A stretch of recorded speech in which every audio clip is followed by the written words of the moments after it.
Hello, class. My name is Daphne 3, and I'm going to be doing my informative speech on slavery. Imagine being forced to leave your country or home, or first forced to work to keep yourself alive and your family for someone else's need. I'm sure many of you in the audience have children and spouses who are either in school or work over 8 hours a day. But imagine if they were taken from you, sold in the black market, or they were first forced to work over 12 hours a day in a field and you never get to see them. That is happening right now in other third world countries. As a hardworking individual who works over 8 hours a day, I can easily tell the difference between forced labor and simple hardworking man or woman. Tonight, I will explain the difference between forced labor and hard physical work, as well as to point out the difference between slavery and how it is still being practiced. C.S. Lewis once said, because one of the worst results of being a slave and being forced to do things is that when there's no one else to force you anymore, you find you have almost lost the power of forcing yourself. Slavery is believed to be dead and gone. However, that might be true in the United States, but for other countries such as Africa and India, it is still well alive.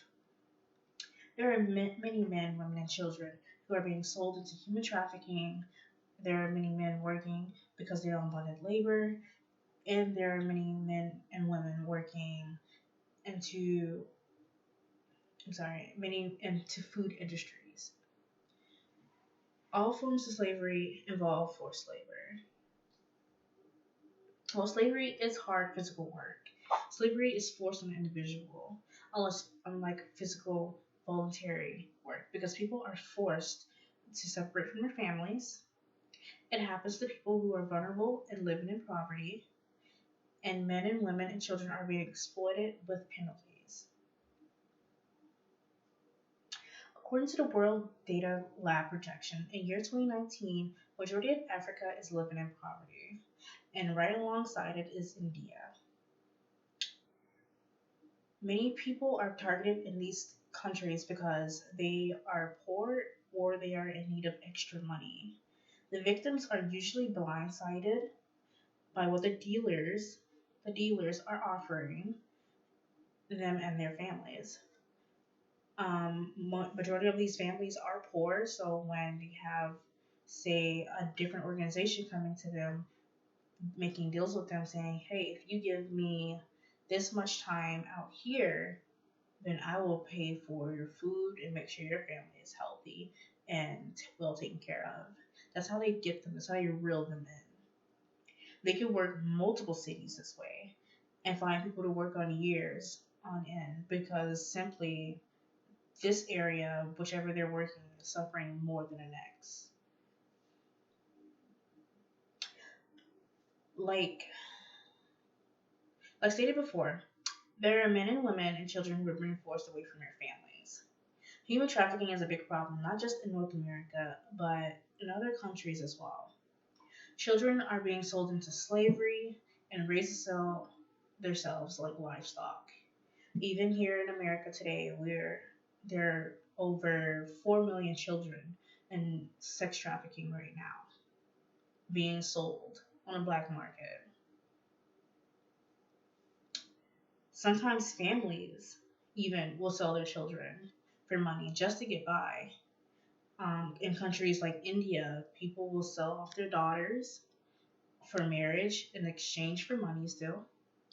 In some countries in Africa, they will sell their brothers or sisters off just so the rest of the family can have money and be able to, provide for everyone else. Thirdly, many forms of slavery happens, and they are exploiting these people with penalties. So they're whipping them, they are putting them on bonds, they are taking them away from their families and telling them, if you try to run away, I will come after your family. Your family will suffer. So those kind of penalties, which makes people want to stay in a terrible situation that they are in. In conclusion, with this speech, I just want to inform my audience that slavery is still happening today. It is still going around nationwide and tearing away from families, taking children from their families, and they are still exploiting people out in the fields in Africa, in India, and I just really want to reach out to you guys to be aware of what's going on in the world. Okay? Thank you, class, for listening to my speech.